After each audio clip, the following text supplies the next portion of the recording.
Pantun Al-Quran oleh Mukhlis Dendros,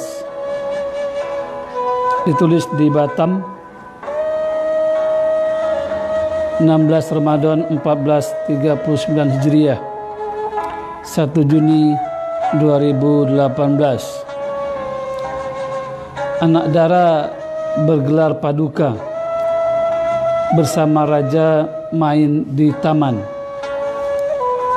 Ramadan disebut Sahrul Huda, malam turunnya Al-Quran.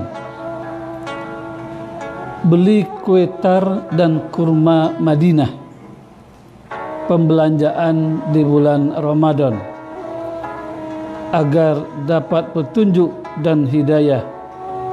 Baca Al-Quran, kaji dan amalkan. Dari Banjarmasin ke Tanjung Pura, ke Pekanbaru ikut kondangan.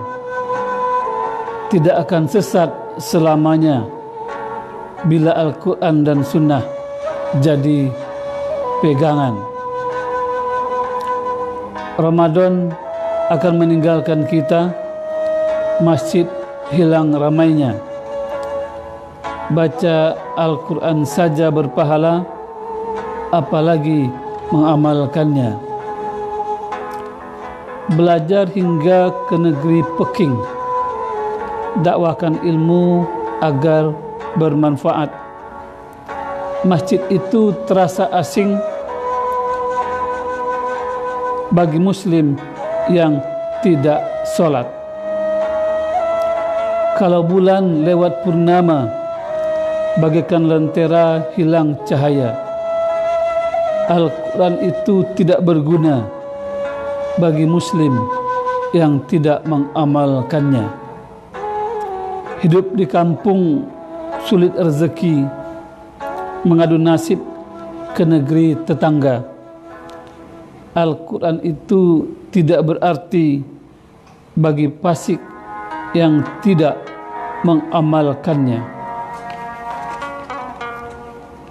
Alangkah indahnya negeri sang raja, dalam lembah anginnya bersiliweran. Siang Ramadan kita puasa dengan sempurna, malam tarawih dan baca Al-Quran. Setiap pekan pergirihlah, di pinggir kali kita mengail. Al-Quran itu firman Allah, harus direvisi, kata orang jahil. Makan enak itu dengan urap, bukan masakan sungai Tarap. Kenapa tak suka dengan Arab? Bukankah Al-Quran itu bahasa Arab? Anak petani baru pulang ke rumah, menggembala domba dekat lembah, mendustakan Al-Quran, ayat-ayat Allah, akan disiksa dengan berbagai musibah. Pak Cik jatuh di Pulau Penyengat, kalau berjalan harus pakai tongkat. Al-Quran dan Sunnah sudahlah tepat, di dalamnya tertuang ajaran syariat. Minum teh kok rasa manisan, kurangi gula pasti nikmat. Pernikahan tak sesuai Al-Quran, menentang Allah dan terlaknat. Kapal Pandarwich sudah tenggelam. Cerita Buya Hamka dalam sebuah kisah. Umat Islam selamat sampai akhir zaman bila tetap berpegang pada Al-Quran dan Sunnah. Perjalanan ke Amazon mencari berita tentang jatuhnya pesawat Lansa. Kewajiban mukmin terhadap Al-Quran membacanya. Tidak membaca berarti mencampakkannya. Makan saus di tepi seraya, sudah lama tak nampak durian. Al-Quran itu harus dipelajari istrinya.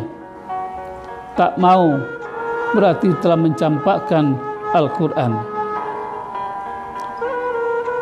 Ada koran terletak di dipan. Dipan khusus meletakkan koran. Al-Quran itu harus diamalkan. Tidak mau mengamalkan berarti mencampakkan Al-Quran. Kapan pergi ke Pariaman, ramai nampak diulakan. Al-Quran itu harus didakwahkan. Bila tidak, berarti telah mencampakkan. Buah semangka tiba waktu malam, besok dijual di pasar Tiban.